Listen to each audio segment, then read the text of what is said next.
a relationship that we struck up, and I'm delighted that Narendra has chosen to come to Australia, not just for the G20, but for this important bilateral visit as well.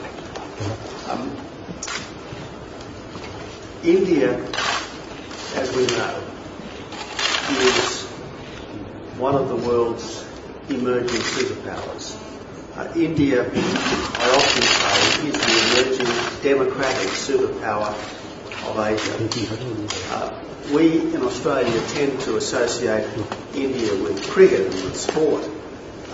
That's important, but we can never forget that India is an intellectual powerhouse, a potential economic powerhouse. IT, science, medicine, research, these are all great strengths of India's, and they can be great strengths for Australia as well if our relationship develops as it should.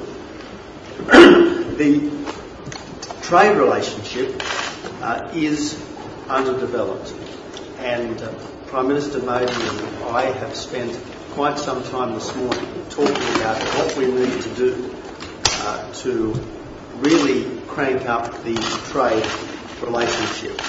Yes, Australia has recently negotiated free trade agreements with Korea, Japan, and now China. We're not resting on our laurels. We're not satisfied with just that. We want to go further, and that's why the next priority for Australia is a comprehensive economic partnership agreement with India. If I may say so, this is a moment in time. This is the time to get this done. This is the time to turn the warm friendship between Australia and India, the long history that Australia and India have together, into something that will be meaningful, more meaningful for us and significant for the wider world. And I think this Australian government has the runs on the board when it comes to free trade. I know Prime Minister Modi has the runs on the board when it comes to getting the officialdom of India to actually respond to government, to making the Indian bureaucracy work for the people and the nation of India. This is our moment, Narendra, and I am determined to absolutely make the most of it. We didn't just discuss trade, we discussed energy security and Australia's readiness and willingness to supply uranium to India for peaceful purposes. We also talked about global security issues and India and Australia's increasing cooperation in counter-terrorism, in intelligence and in military cooperation. There's an enthusiasm on both our parts for more bilateral and trilateral military exercises, and we hope to see much more of that in the years ahead. But most of all, I want to come back to the economic potential of our two countries, the potential of our partnership together. We all know that trade means jobs. Trade means jobs. Trade means prosperity. We both need more jobs and more prosperity, and that's what this particular visit is all about. More trade, more jobs, more prosperity for our two countries.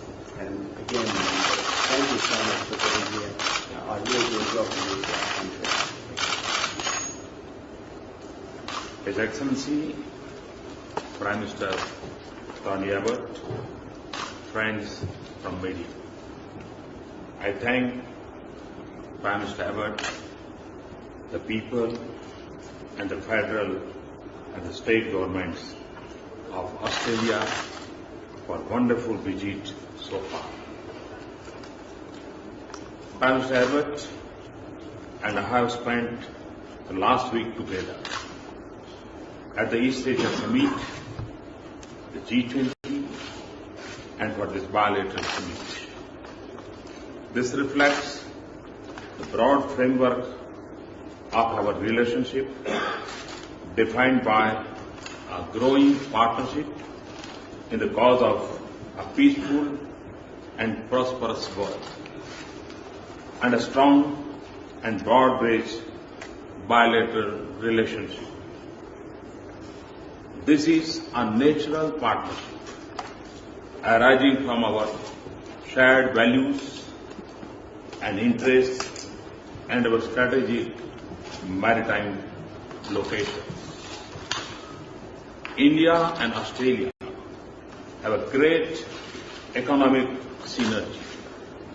There are huge opportunities for partnership in every area we can think of: agriculture, agro-processing, resources, energy, finance, infrastructure, education, and science and technology.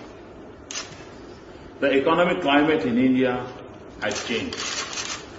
I believe it will be a lot easier to convert opportunities into concrete outcomes. Prime Minister Abbott and I discussed what we should do to impart real momentum to our economic partnership. Reconstituting the CEO Forum is an important step. We have agreed to speed up negotiations on the Comprehensive Economic Partnership Agreement. I also asked for easier access for Indian business to the Australian market and quicker investment approvals. India will hold a Make in India show in Australia in 2015. Australia will also be holding Business Week in India in January 2015. We also agreed on seeking early closure on the civil nuclear agreement, which will give Australia a chance to participate in one of the most secure and safe nuclear energy programs in the world. Cricket and hockey are a natural glue between our people. I know yoga is enormously popular here. We need to connect our people more. I am pleased with the new cultural exchange program signed today. India would open a cultural center in Sydney by February 2015. We plan to hold a Festival of India in Australia in 2015 and Tourism Weeks in Australia. The Social Security Agreement is a really positive development. It will help in making our business relations stronger, especially in the service sector. I greatly welcome the new framework for security cooperation. Security and defense are important and growing areas of the new India-Australia partnership for advancing regional peace and stability and combating terrorism and transnational crimes. This morning's visit with Prime Minister Abbott to the Australian War Memorial reminded us of the need to strive together for a better world. In conclusion, I would like to say that it has been nearly 3 decades since the last Prime Minister visit from India. The fact that we have exchanged visits in 2 months is a sign of better time to come. I am deeply honoured by the opportunity to speak to the Parliament after this and look forward to spending the evening at the Melbourne Cricket Ground with Prime Minister Abbott. Thank you once again. Thank you. Thank you so much.